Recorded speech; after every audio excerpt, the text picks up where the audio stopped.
Bonjour à tous et bienvenue dans cette nouvelle vidéo.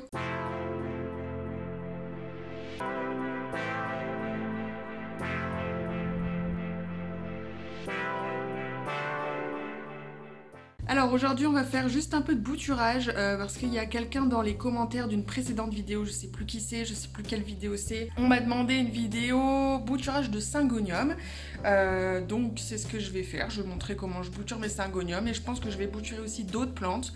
Et du coup je vais faire plusieurs parties. Je vais faire une partie, une bouturage. Je vais refaire une deuxième partie quand ça aura raciné pour vous montrer combien de temps ça prend en plein été, en plein mois d'août.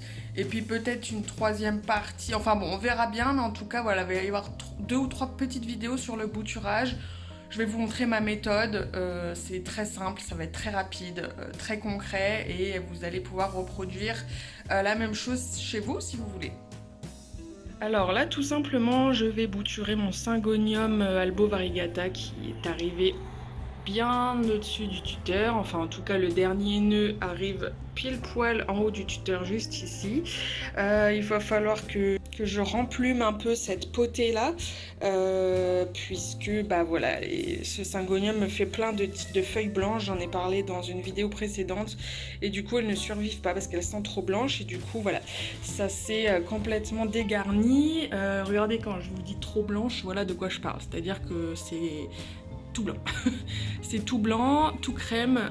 Celle-là par exemple elle est un peu crème, un peu jaune, mais celle-là je sais qu'elle ne tiendra pas. Celle-là elle ne tiendra peut-être pas.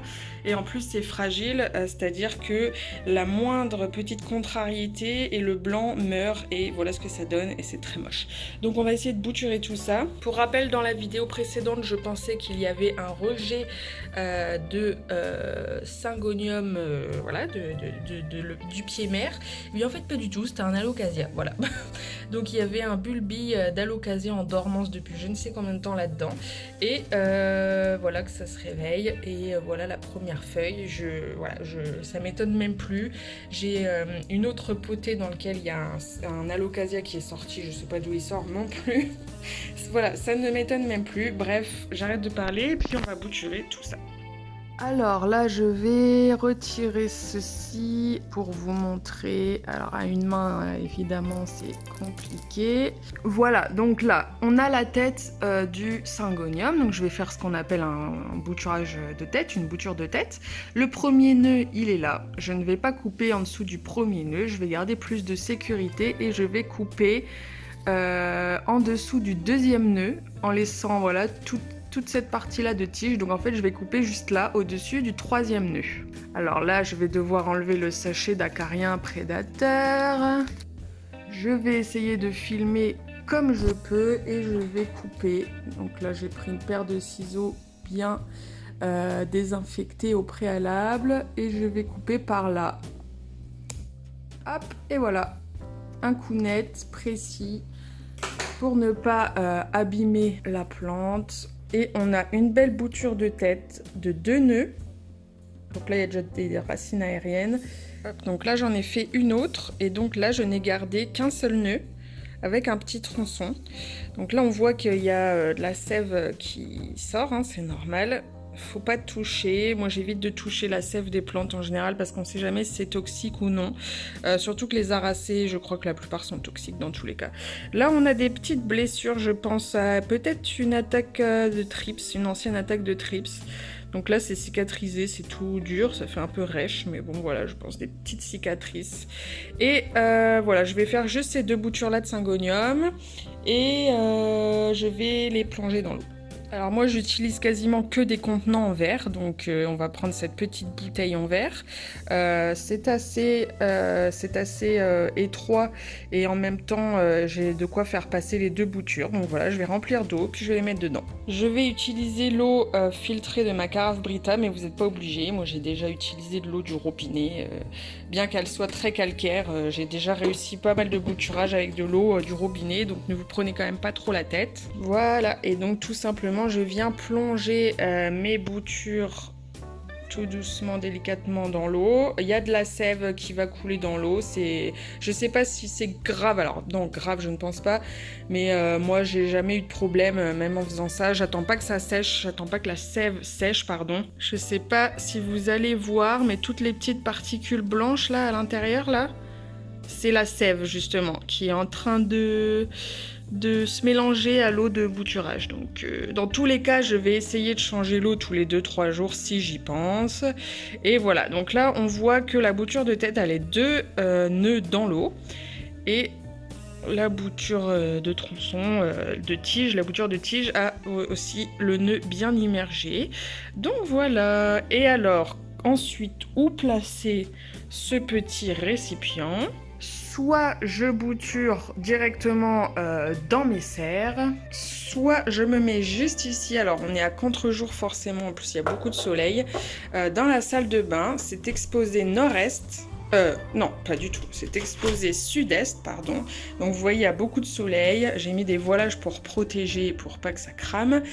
C'est le meilleur endroit pour poser vos boutures. Si vous avez un rebord de fenêtre ou une étagère ou quelque chose tout près d'une fenêtre exposée sud ou exposée est ou sud-est, placez vos boutures ici. Ça va aller beaucoup plus vite.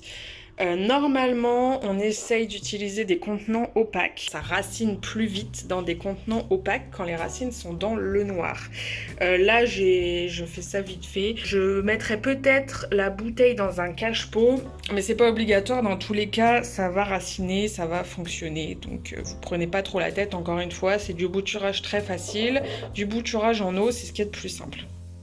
Voilà, donc là ce qui est intéressant c'est que d'avoir bouturé, vous voyez la tête et puis vous pouvez bouturer même autant que vous voulez, hein, autant de fois qu'il y a de nœuds, vous pouvez bouturer, mais ce qui est bien c'est que du coup ça va stimuler les autres nœuds à sortir des nouvelles pousses. Vous voyez, il y a toujours des pousses en dormance au niveau des nœuds.